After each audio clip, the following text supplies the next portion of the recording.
천천히 간다 해도 그냥 뭐 이런 분위기니까 이런 분위기. 이 세상도 네. 청취자분들님 오늘 세 번째 네. 시간입니다. 청년들에게 길을 제시하고 또 네. 굉장히 어려운 환경에 처해 있는 청년들에게 희망을 주기 주는. 위해서 저희가 만든 코너죠. 예. 청취자분들님 오늘 세 번째 희망을 만드는 사람들 희망사 대표 김희철 대표님을 모셨습니다. 안녕하세요. 안녕하십니까. 네. 예. 정확히 말해 희망을 만드는 사람들이 아니라요. 예. 저희는 회사 일이 희망 만드는 사람들. 희망 만드는 사람들. 좀 여운 있죠. 을을 빼니까. 그런 희망 만드는 사람들. 그러네요. 일단은 그 얘기 전에 먼저 김희철 어떤 사람입니까? 저요. 예. 저는 네. 희망 만드는 사람들 대표로 있고요. 예. 무슨 어떤 회사인지를 알아야지 또 제 소개를 하죠. 그렇죠. 예. 희망 저희 회사는 이제 제가 명함 뒤에도 이렇게 만들어 가지고 다녀요. 오. 희망 만드는 그럼 사람들은 여기다가 비춰주셔요. 이거 보이나요? 예. 저희 좋습니다. 네. 보고 읽으면 돼. 재무 상담으로 예. 서민 가정에게 빚에서 벗어날 방법과 돈 모을 계획을 찾아드림으로써 사회가치 창조에 기여하는 사회적 혁신 기업. 이게 좋은가요? 뭐 마이크로 크레딧? 뭐 그렇게 생각하셔도 되고요. 근데 네, 예. 이제 통상의 마이크로 크레딧 사업은 이제 창업자한테 돈을 빌려주잖아요. 이건 저개발 국가에 맞는 방글라데시나 이런 건데 지금은 우리나라는 이미 선진국 대열인데 그렇죠. 이 금융 관리를 잘못해가지고 빚에서 시달리는 분들이 많아요. 특히 이제 저희가 추구하는 게 워킹 푸어들. 워킹 포. 예. 30대, 일하면서도, 그죠? 20대는 아직 취직이 안 돼. 워킹이 워킹이 안 되니까. 근데 워킹 보통 진짜. 저희가 그냥 이제 푸어. 그냥 푸어고 이게 그렇죠. 워킹 푸어인데 네. 워킹 푸어들이 돈 관리를 잘못하는 것도 있고 뭐 자기 잘못도 있지만 또 사회적인 책임도 있고 해서 빚에서 한번 시달리면은 헤어나질 못해요. 그래서 그렇죠. 절망하게 되죠. 저희는 그래서 그걸 금융노예라고 좀 극단적인 표현을 쓰는데 왜 금융노예냐면요. 예. 계속 나는 벌고 소득 활동을 하는데 이자 내고 결국 빚에서 벗어나질 못하고 평생 남한테 이자 주는 그렇죠. 그런 게 되니까 절망할 수밖에 없겠네요. 그 노예들을 갖다 해방시켜줘서 저희가 금융노예 해방운동이라고 링컨 대통령 이후에 노예 해방운동 제2의 링컨, 경제계의 링컨을 꿈꾸는 김희철 대표와 함께하고 있는데요. 그렇다고 해서 예. 저희는 이제 기업이라는 표현을 썼잖아요. 아까. 네, 그러게요. 이제 기업이라는 표현, 사회적 기업이라는 표현이 있거든요. 사회적 기업이라는 게 이제 사회적으로 가치 있는 일을 하면서 또 기업으로서 영속성을 가져가는 걸 사회적 기업이라고 하는데 우리나라 현재 사회적 기업에는 인증제도가 있어요. 그렇죠. 되게 까다로워요. 인증제도 그리고 특히 금융 이쪽에 대해서는 뭐 네, 더 까다로워요. 더 까다로워서 저희는 인증을 안 받고 그래서 그냥 저희 표현 자체적으로 자체적으로 저희가 사회적 혁신 기업이라고 표현하는데 근데 재미나는 거는 네. 한국에서는 인증을 안 받았는데 네. 미국의 아쇼카 재단이나 이런 데서는 오히려 우리한테 관심을 가지고 이게 진짜 모델이다. 야. 재밌죠. 잠깐만요. 여기에서 깊숙하게 들어가기 전에 이걸 왜 시작하게 되신 그렇죠. 겁니까? 어떤 계기로 하게 네. 되셨어요? 너무 궁금해요. 좀 빚에서 돈이 많으신 거 아닙니까? 저희 회사의 모토가 어떻습니까? 빚에서 빛으로가 저희 회사예요. 빚에서 빚을 빚에서 지는 사람에게 오. 희망을 네네네. 제공하겠다. 예. 왜냐면 저는 원래 금융탐욕주의자라 그러나요? 제가 은행 생활을 30년 했어요. 완전 은행. 그것도 은행에 네. 있으면서도 보통 은행원이 아니라 네. 프라이빗 뱅킹이라고 고소득 계층에 있는 사람들만을 상담하는 하는, 걸 거의 한 20년간 그걸 했어요. 그래서 럭셔리한. 은행도 여러 군데를 거쳤고 원래 저를 만나시려면은 한 30억 이상 은행에 예측하고 열흘 전에 저한테 예약을 하면 제가 한 30분에서 1시간 만나드려요. 오늘 이거 진짜 저희는 고품격 방송입니다. 무료로. 우리로 시청자분들도 네. 예. 근데, 그러면서 이제 전 지금도 뭐 대학에서 그 성공 부작이라는 강의도 하고 있는데 좀 어떤 한계성이라고 할까. 왜냐하면 돈이 있는 사람들한테 돈을 계속 버는 방법을 가르쳐 줄 필요가 있을까. 없죠. 그렇지. 그러다 보니까 특히 이제 이게 거의 IMF 이후에 이제 발생하는 문제인데 네. 이게 부를 가진 사람 돈이 돈을 잡아먹고 점점 커지고 그렇죠. 점점. 없는 사람은 점점 힘들어지고 이게 해서 야 이게 30년간을 내가 금융생활 했는데 돈이란 무엇이냐 이거부터 다시 한번 고민하게 되겠고 뭐 정확히 이야기하면 이제 은행을 그만두게 되니까는 그러면은 뭔가 내가 또 이때까지 사실 잘 먹고 잘 살았거든요. 그렇죠. 뭐 은행 월급도 많이 주고 예, 뭐 예. 별로 하는 일도 없고. 그렇죠. 그래서 이거 그래서 한번 이 일을 해보자. 근데 은퇴 후에 그러면은 이 생각을 하게 되신 겁니까? 그렇죠. 뭐 은퇴라기 이제 예. 그 개념도 이제 좀 가르쳐 드려야 되는데 예. 은퇴하고 퇴직하고는 달라요. 퇴직하고. 퇴직은 그렇죠. 이제 직장을 그만두고 은퇴라는 건 자기 경제 활동을 그만두는 이렇게 건데 그만두는 거. 저는 은퇴는 안 할 거예요. 한 그렇죠. 퇴직까지는 계속 뭔가 해주셔야죠. 활동을 하면 되니까 어. 뭐 벌이가 적어도 활동하는 게 그건 은퇴한 거라고 볼 그렇죠, 수 은퇴는 없으니까. 아니죠. 은행을 퇴직하면서 이런 생각을 하셨다. 그렇죠. 그래서 은퇴입니다. 그리고- 은행을 퇴직. 하나 한 건 했네. 근데 네. 제가 이제 해오던 게 이제 프라이빗 뱅킹이라는 게 네. 1대1로 휴먼 타치를 하면서 그 사람의 자산 관리하는데 네. 돈만 관리하는 게 아니라 생활 관리, 어떤 인생 라이프 사이클 관리를 하거든요. 예, 그렇죠. 그게 이제 좀 고소득층인 프라이빗 뱅킹이라고 하고 중산층 이제 파이낸셜 플래닝이라는 표현을 쓰는데 예. 근데 정작 지금 도움을 받아야 될 워킹 푸어들 힘든 사람들은 옆에서 도와주는 사람도 없어요.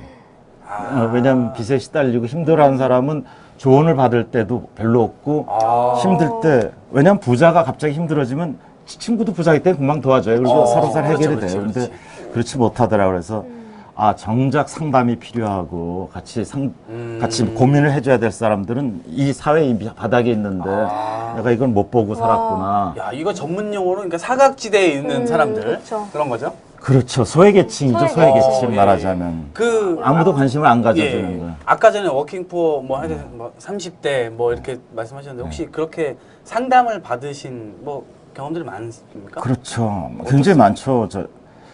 저희가 하고 있는 회사 이름이 희망 만드는 사람 그러니까는 예. 마치 뭐 희망 제작소 뭐 이런 생각도 하고 있는데 저희는 그건 아니에요. 예. 정확히 표현하면 네. 저희는 업종을 뭘로 사업자 등록증 받고 있냐 대부업이에요.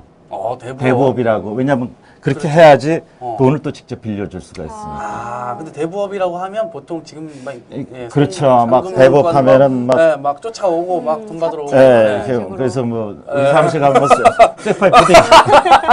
쇠파이프도 있을 것 같고 막 그러니까 대부업의 대표님. 꽃무늬 난방이 아니, 되시고. 근데 이제 저희가 주장하는 건 네. 대부업과 싸우는 대부업이고요. 대부업을 혁신을 일으켜서 사회적인 가치 있는 하게 만드는 걸 끌고 가겠다는 대부업이죠. 그래서 저희도 농담은 그래요. 우리 사무실에 파이프도 있어야지 어울리는 거 하는데 그렇게 농담할 수 있는 게 그러니까 저희도 대출을 해드려요. 근데 그렇죠. 왜 네. 어떤 대출 해드리냐면 처음에 이렇게 이제 혹시 빚이 좀 있으신가요? 네, 저도 있죠. 네, 저 네. 상담하세요. 예. 저희가 시작하는 게 네. 왜 빚을 지게 됐는지, 빚의 원인부터. 원인 분석. 지금 생활은 어떻게 되는지, 자기 생활의 소득은 얼마고 지출은 얼마고 이걸 분석하고 그럼 현금 흐름이 나오잖아요. 그렇죠. 현금 흐름이 맞는지 그리고 빚의 원인부터 하고 또 가족 때문에 왜냐하면 자기 때문에 빚 생기는 거 있잖아. 가족 때문에 생길 수도 있고 주변까지도? 주변에 있는 것까지 다 봐드려야 돼요. 그걸 다 봐드려가지고 구체적으로 좀- 문제될 수 있는 걸 하나씩 상담을 해드려야지. 그거를 다 차단해서 가야지 이제 이게 상담이 되거든요. 근데 이게 이제 제가 이제 프라이빗 뱅킹이라는 예, 게 예. 우리가 미국 재단에서 좀 소개를 해달라고 했을 때는 우리가 저희 회사 표현을 그렇게 했어요. 프라이빗 뱅킹 for the 네. working poor. 워킹 푸어를 위한 PB 예, 서비스다. 그렇죠. 네. 똑같은 컨셉이에요. 빚을 어디서 언제부터 적시게 했는지 왜 그런지 뭐 이걸 어떻게 차단해야 될지 그대로 그리고 이식하거든요. 현금 풀음 그렇게 상담하다 보면은 네. 이제 우리나라 정부에서 하는 서민금융 대책도 있어요. 뭐 예. 이렇게 바꿔드림 넣어야 근데 그런 거 소개할 수 있으면 그걸로 해결해드리고 근데 정부에서 해결 못하는 부분이 있어요. 뭐 카드 돌려막기 하던 부분이라든지 그러면은 돈이 있어야지 일단 이걸 해결하고 하는데 그럴 때는 저희 돈으로 해도 그래요. 그러니까 그걸 하기 위해서 대법을 만든 거죠. 왜냐하면 도저히 예. 여기서 할 때면 돈이 있어야지 뭐 그렇죠. 돈이 있으면 일단 그걸 먼저 문제를 막으니까. 해결하고 그 다음에 뭐 정부에서 하는 서민금융 대책 그걸 활용하고 네. 그 다음에 캐시플로 만들었는데 우선 당장 내일 뭐 연체 들어가고 그러면 신용이 더 떨어지는데 어떻게 할 거냐. 그럼 혹시 그걸 대출해 주려고 대법을. 뭐 최근이든 아니면 언제든 그렇게 해줬던 사례가 사례, 있었나요? 구체적인 좀 그런 거 30대? 있으실 거예요. 사례들은 뭐 우리가 하는 일이 그건데 뭐 매일매일 사례가 일어나고 그렇죠, 있는데 그렇죠. 네, 저 재밌는 사례 뭐 어떻게 빚을 졌고 근데 그것도 갚아서 빚을 어떻게- 지는 원인이 네. 이제 많은 사람들이 그렇게 생각하더라고. 지가 생활 태도가 잘못돼서 빚을 졌을 거다. 뭐 그렇게 하는 사람들이 많아요. 그렇게 아는데 네. 사실은 그렇잖아요. 저희가 보기에 한 7대 3 정도, 한 30%는 자기가 돈을 관리하는 습관이라든지 소비 이런 게 잘못된 것도 예. 있는데 70%는 어쩔 수 없는 사회적인 현상. 어. 왜냐하면 내가 좀 가슴 아픈 이야기지만 예, 예, 예.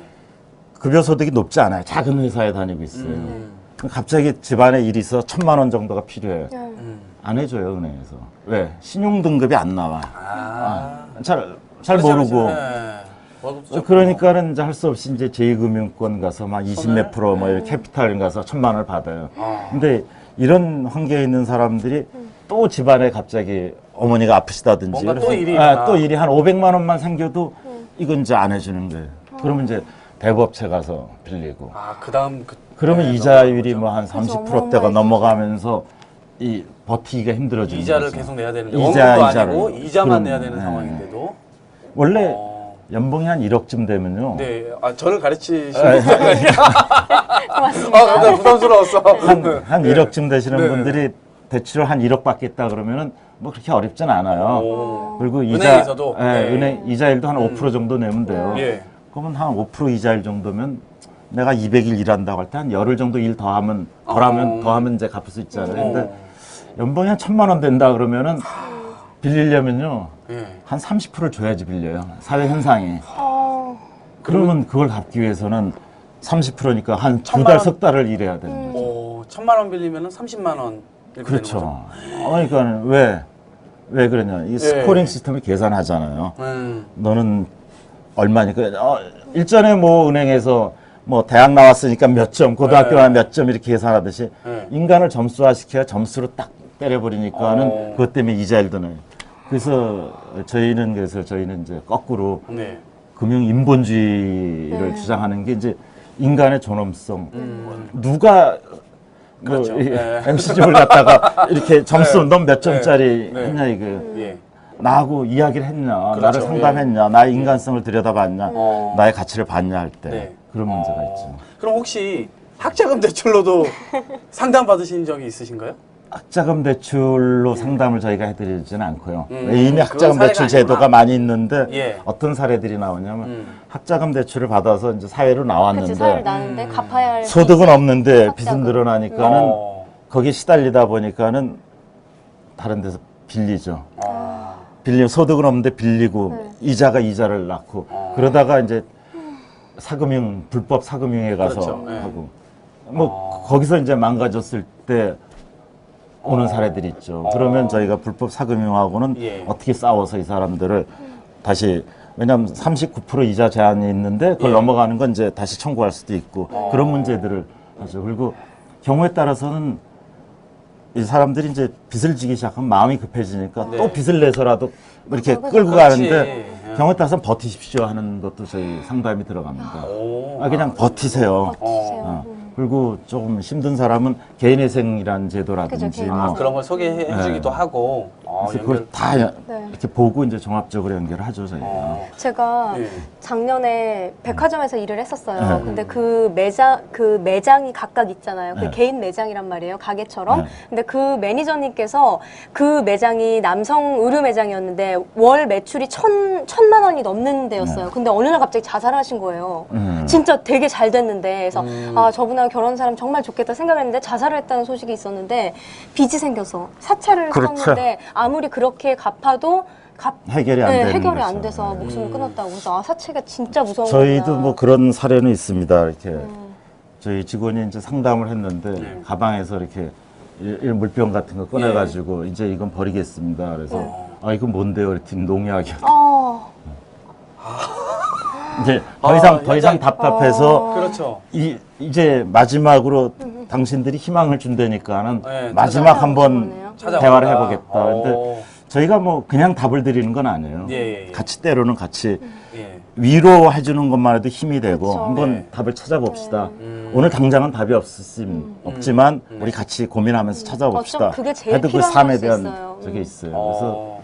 보통 이제 지금 정부에서도 그 서민금융 때문에 무슨 제도 많이 만들고 하는데 그 이제 근본적으로 잘못된 게 돈을 이제 주거나 이렇게 컨설팅 해주면 된다 그러는데 저희는 저희도 컨설팅은 해요. 근데 네. 컨설팅이라는 표현보다 그거는 이제 심퍼시 예. 영어가 좀 되세요. 어떤 동정심에 의한 그 컨설팅, 지식 제공 뭐 이런 거보다는 저희는 엠퍼스라 그래요. 그건 감정이입, 네. 공감하는 어. 같이 공감을 해준 가운데서 카운셀링해서 스스로 문제 해결하는 거예요. 그러니까 카운셀링도 필요하고 컨설팅도 필요하고 또 그렇게 해나가려니까는 자꾸 또 마음의 의지가 약해지잖아요. 그렇죠, 그렇죠. 그건 코칭. 어. 그래서 저희가 한 1년 정도의 과정을 가지고 한 10번 정도를 이렇게 계속 만나게 됩니다. 그러면 대개 이게 이제 힐링도 되고 진짜 그렇게 케어링도 되고. 예, 그렇게 해서 이제 힐링이 돼서 나간 경우들도 좀 있습니까?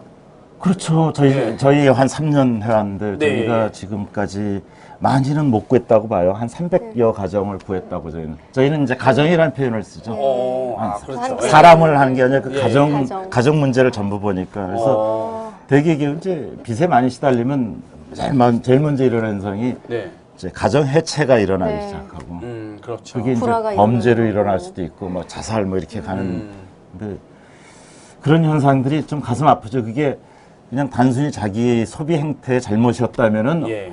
얼른 케어가 되는데 네. 그렇지 않은 경우가 더 훨씬 많아요. 지금. 그게 말하자면 이제 요새 말하는 이제 경제 민주화가 예. 덜 됐다 뭐 이렇게 그런 현상이라고 봐도 경제가 되죠. 좀 미숙하고 신경 써야 될 사람들은 놓치고 가버리게 되고. 그리고 예. 특히 이제 젊은 사람들한테는 예. 소비 성향을 굉장히 불러일으켜 놓잖아요. 주변에서 계속 그렇죠. 텔레비 보세요. 광고도 계속 뭐 사라고 사라 그러잖아요.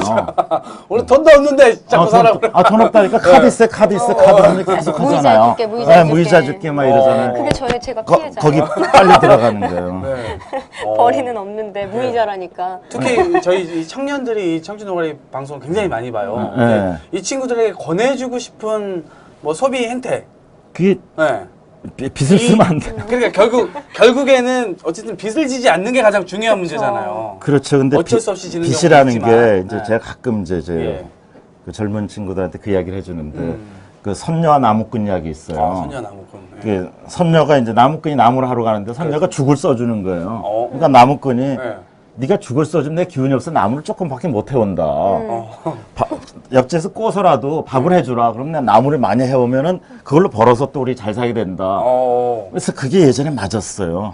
그게 왜 맞았냐면 예. 고도로 성장하기 시기에 네. 그때 이제 빚을 내서 그때 집도 사놓으면 집값이 더 올라가니까는 네. 뭐 그렇지. 그래 그 성장인데 불행하게도 지금 이제 경제에 나오시는 분들은 적어도 10년 동안은 각오를 하셔야 됩니다.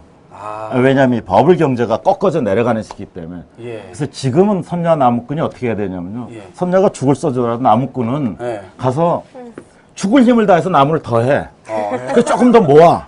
그래서 모아가지고 그 다음날 또 죽에다 밥 한 숟가락 더 주면 그걸 또 죽을 힘에다 더 모아.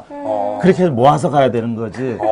그러니까 한 10년 전만 해도 부채도 적극적인 자산이다 그래가지고 부채를 끌어서 투자하는 걸 굉장히 좋아했거든요. 그게 이제 자산 버블 시대였던 이야기고 이미 한 2010년도 무렵부터 이게 거꾸러진 시대에서는 거꾸로 가야 됩니다. 지금부터는 어찌됐건 허리띠를 굉장히 졸라매야 그러니까 되는. 그래서 굉장히 가슴 아프죠. 뭐 왜냐하면 지금 뭐 저희 딸도 뭐 이제 20대인데 저희 취직할 때는 진짜 공부도 안 하고 대학 때 그렇죠. 놀고 데모만 했죠. 그래서 옛날에 데모 좀 하다 보면 휴교하고 뭐 이래. 운동권이셨군요. 네. 아니 운동권 안 해요. 다 그냥 다 운동권은 아니셨어요. 그리고 이제 군대 갔다 4일 나오니까 뭐 취직하는데 뭐 한 10군데쯤 취직할 수 있고. 그렇지 갈 데가 뭐 실력은 하나도 없고 그래도 쭉쭉 컸어요. 근데 지금 세대는 지금 세대는 죽기 살기 공부하는데 안 되죠. 근데 그건 또 경기 성장기랑 완숙기에 들어가서 하는 시기랑은 달라요. 그래서 그거를 그리고 특히 지금 가슴이 아픈 게 지금 20, 30세대가 예, 그렇죠. 예. 그런 호황기의 젊은 시절을 보냈어요. 사실은 굉장히 편한 분위기를 청소년기 보냈어요. 막 예. 보내고, 예, 그렇죠. 부유한 예. 그러니까 사달라는 거 다 사주시고 막. 저희 예. 세대는 그때 굉장히 힘들게 지내다가 예. 좋아지는 거고, 네. 근데 여긴 좀 여유 있는 세대를 하다가 힘들어지는 세대로 들어가니까는 고통이 굉장히 심할 거예요. 심리적인 압박감이 예. 더 심할 수밖에 없죠. 제가 저 옛날 이야기 하나 해줄까요? 예, 제가 해주세요. 그냥 뭐 나오세요. 예. 이게 빚에 관한 예, 이야기인데 예, 예. 아, 제가 MC 하는 게 나을까요? 그래, 저희를 좀 이렇게. 예. 제가 이제 초등학교 쪽 이야기인데 초등학교 때? 저희 한 67, 8년도에 이제 그때 아이스크림이 5원이었어요. 아이스케이크. 소프트 아이스크림, 소프트 아이스크림 과자 있어가 이렇게 해주는 거. 버스값이 5원이었어요. 버스값이랑 버스 타는데. 아이스크림. 근데 저희 집이 한 초등학교 때 한 서정거장 되는 거리인데 예. 요거 집에서 10원을 받아와요. 그때 용돈 개념 없어. 그러면 퇴근길 말고 뭐죠? 하굣길. 학교를 퇴근하면서. 예, 좋습니다. 퇴근하면서 네. 굉장히 이제 고민하는 거예요. 네. 내가 버스를 타고 갈 거냐, 5원을 주고 아이스크림을 먹고 그렇지, 갈 거냐. 그렇지. 어차피 한번 타고 갈 때는 5원을 썼으니까. 그러니까 네. 그러면 안 가고 이걸 먹으면 된다. 네. 그 유혹을 하잖아요. 지금 그렇지. 20, 30대 보면 거리에 나가면 얼마나 유혹을 해요. 내가 이걸 먹고 싶다. 확 다가온다. 예. 그 또 5원짜리 이렇게 사면은 1원짜리라 위에 하나 똑딱 이렇게 얹혀져 아이스크림을. 그럼 그걸 먹으면서 이제 집에까지 걸어가는데 암만 아껴 먹어도 한 정거장인 거 다 먹어버리는 거예요. 그럼 나머지 두 정거장이 너무너무 괴로운 거예요. 왜? 자기가 가지고 있는 걸 거기다 소비하는 데다 지금 쓰고 있는 거예요. 근데 그러다가 어떤 사건이 터졌냐면 예. 월사금을 받았어요, 집에서. 월사금? 월사금. 등록금. 네, 상당히 오래전에 학교를 다니신 걸로. 예, 등록금이 이제 가방에 있는데 네. 근데 학교 앞에서 이렇게 한 50원짜리 뭐 이렇게 뭐 돌아가는 걸 사는데 너무너무 갖고 장난감 같아. 장난감. 너무 갖고 싶은 거예요. 예. 그 돈은 있잖아요, 그렇지. 가방에. 있지. 월사금이 있죠. 예. 근데 등록금은 내가 50원을 아끼려면은 네. 아침 저녁을 갖다 버스를 안 타고 뛰어다니면은 50원이 5일이면 다시 그렇죠. 보충이 네, 되는 거라. 모아지죠. 그럼 내가 이걸 사고 어. 이거로 등록금을 유혹을. 5일 뒤에 내면 될 거 아니에요. 그럼 선생님 왜 안 가져왔냐 그러면 그렇죠. 저 조금 뭐 며칠 뒤에 주신답니다. 그래서 그걸 샀죠. 땡긴 거죠. 들으셨어요? 내가 먼저 네. 땡긴 그래서 거죠. 일단 땡겨서. 질르고 네. 5일을 뛰어다니면 근데 그 다음날 비가 오더라고요. 그래서 못 걸었지. 차츰 이게 나아지니까. 비가 와서, 예. 그러다 걸어갈 보니까 수가 없는. 5일 하는데 아침에 또 일찍 나가니까 엄마가 너 왜 이렇게 아침에 일찍 가니? 그래서 의심을 사기 그래서 그러면 집에 올 때만 걸어오면은 열흘이면 그렇지, 되겠구나. 그럼 10일이지. 예. 이러다가 이제 집에 학교에서는 독촉하고 그리고 또 뭘 또 팔더라고 학교 앞에서. 그래서 그래 아예 내가 건강 삼아서 한 달 동안을 뛰어다니면 되지 또 큰 결심을 하고 또 샀죠. 예. 그게 감당이 안 되는 거예요. 지금 제가 왜 이 말씀 드리냐면 네. 20, 30대가 생각해야 될 딱 맞아요. 그거예요. 저는 해결했어요. 어떻게 해결했겠어요? 어떻게 해결했습니까? 엄마한테 죽도록 맞았죠. 자, 우리가 그렇죠. 엄마한테 죽도록 맞고 해결했죠. 김한사 대표님, 김희철 대표님에게 상담을 받아도 될지 라는 의심이 좀 드는데, 바로 그런 예. 거예요. 지금 이미 빚에 시달리는 분들도 많을 거예요. 그렇죠. 예. 근데 그걸 편하게 해결했다고 생각하시면 안 돼요. 저는 이제 엄마한테 이제 빗자루로 이렇게 엄청 두드려 맞죠. 맞고 예. 근데 그날 밤부터 마음이 얼마나 편한지 두드려 해결됐잖아요. 해결됐으니까. 그 전에는 계속 스트레스가 장난이에요. 이게 막 자다가도 벌떡 예. 일어나고 예, 머리 굴리고 이미 계속 이제 그랬는데. 학교에서는 독촉하는데 말은 못하고 금액은 커졌고 그렇죠. 그래서 그 고통을 감내하셔야 돼요. 그리고 자조직의 의지를 살려가야 돼요. 근데 답은 분명히 있어요. 어떤 분이 오셔도 저희 답은 찾아요. 스스로 해결을 하도록. 그러면 자기가 의지만 있으면 그리고 같이 손 붙잡고 가면 가요. 근데 그걸 지금 저희가 많은 분들한테 거리에서도 저희 신문을 배포해요. 이 빚에 시달리는 분들 저희한테 오십시오. 저희가 답을 드리겠습니다. 근데 첫째는 이제 부끄럽고 창피한 것도 있고 어떻게 해결되겠지 막연한 거 네. 막연하게 뭐 이것만 잘 되면 뭐 이런 놈만 잘 되면 그렇죠. 뭐 하우스푸어이신 분들도 네. 아 이러다가 뭐 부동산이 확 살아나면 어떻게 되겠지. 근데 그 사이에 문제가 점점 커져요. 그래서 상담을 받으셔야 돼요. 그리고 자기가 할 수 있을 것 같지만은 네. 그게 이제 코칭이죠. 라이프 코칭이라는 게 옆에서 또 예. 거들어 주면은 훨씬 빠르고 또 힘을 받잖아요. 그리고 그렇죠. 굉장히 외로워요. 빚에 시달린 사람들. 음. 친구한테 이야기하겠어요? 친구한테 잘 그래, 못해요. 친구가 상상하고. 잘 꺼달라고 하는 건지. 그래서 이 뭐, 빚은 많으면서 이쪽에서 뭐 먹으러 가자면 또 자존심 상해서 또 그렇죠. 또 다 쫓아가서 더 쌓여 빚이. 그렇지. 근데 그럴 때 이제 저희는 그 생활의 태도를 어떻게 할 건지, 뭐 친구들 관계는 그렇다고 해서 갑자기 생활하다가 그렇죠. 아예 뭐 끊어라. 갑자기 이럴 뭐 수는 잠수 없죠. 타고 뭐 이럴 수는 그러면 그렇죠. 사회 성장하는데 또 문제가 될 수 있잖아요. 그래서 그런 것까지 감안해서 저희가 적절히. 상담을 해드려요. 오, 예. 저희 한 10년 이상 된 베테랑들. 네. 이 근데 그래서. 우리 회사에 있는 이 직원들 자체가 네. 자기네들이 옛날에 그래봤어. 다 경험자들이 직접 하시는 네. 더 거. 진실적으로 다 해주실 힘들고 수 있을 그리고 것 같아요. 뭐 부잣집 출신들이 아니고 힘든 생활하면서 살아나는 방법을 찾아왔고. 그래서 방법을 일종의 뭐 케이스들을 여러 케이스들을 알고 계신 분들이 이제 그렇죠. 준비가 되어 네. 있으시다는 거죠. 그러니까 그게 지금 예. 저희가 정부에서 그냥 단순하게 무슨 구청에다 부채 상담사라고 해서 뭐 이러이러한 대로 해서 가보시면 됩니다. 그렇죠. 이래 가지고 해결하는 게 아니고 같이 손 붙잡고 이렇게. 야, 오늘 저희가 지금 굉장히 짧은 시간 동안 굉장히 많은 얘기를 막 들었는데, 저희 이제 마지막으로 정리를 좀 해봐야 되는데, 지금 거의 4천만 명이 지금 이 방송을 보고 있는 것으로 예측이 그렇습니까?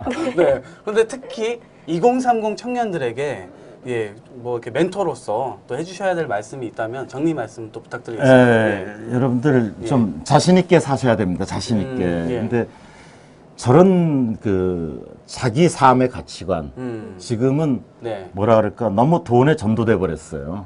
돈이 아주 최우선이 돼 만능주의가 버렸어요. 돼버렸죠. 사회에 내가 어떤 가치 있는 일을 하느냐, 나의 가치가 뭐냐, 존엄성이 뭐냐, 인간의 존엄성이 뭐냐 하는 게 돈 많은 사람은 존엄성으로 가져가는데 그게 잘못된 거예요. 그리고 다행스러운 거는 지금 이미 자본주의 심장인 뉴욕에서도 이 오큐파이 운동이 벌어졌잖아요. 그렇죠. 예. 어떤 수정된 이런 현상들이 나올 거예요. 그래서 저는 굉장히 또 건전하게 보는 게 젊은 사람들 사회적 기업이라는 데 또 관심을 많이 갖더라고요. 맞아요. 그래서 단순히 대기업에 가서 일자리를 구한다는 건 일자리 기회가 많아지진 않을 거를 각오하셔야 됩니다. 왜냐하면 고도성장기 아니기 때문에 새로운 일자리를 내가 만들어 간다는 생각, 그리고 내가 사회적 가치 있는 일을 한다는 그런 생각을 좀 하고 뛰어들었으면 좋겠어요. 그리고 소비와 지출을 맞춰서 살면 돼요. 돈이 많은 사람을 보니까는 나도 저만큼 있어야 될 것 같지만 많으면 많은 대로, 적으면 적은 대로 행복이라든 지표는 가치의 지표는 자기가 만들어가면 그렇죠. 됩니다. 그러니까 너무 돈에 전도되지 말자. 그런 이야기를 꼭 드리고 싶어요. 진짜 필요한 얘기네요. 자기가 하고 싶은 일을 하면은 돈이 쫓아와요. 그렇죠. 네. 정리를 해보면 분수에 맞게 살아라. 있는 만큼 써라. 더 쓰지 말고. 네. 굉장히 쉽게 정리하시네요. 그런데 정말 하나 전 기억에 남는 게 사회적으로 가치 있는 일에 뛰어들어라. 이거 정말 우리들이 한번 가슴에 좀 묻고 앞으로 그렇게 좀 살아갔으면 좋겠습니다. 오늘 희망 만드는 사람들 김희철 대표님 정말 나와주셔서 감사드리고요. 상담 오세요. 저도 가도록 하겠습니다. 네, 박수로 보내드리겠습니다. 고맙습니다. 네.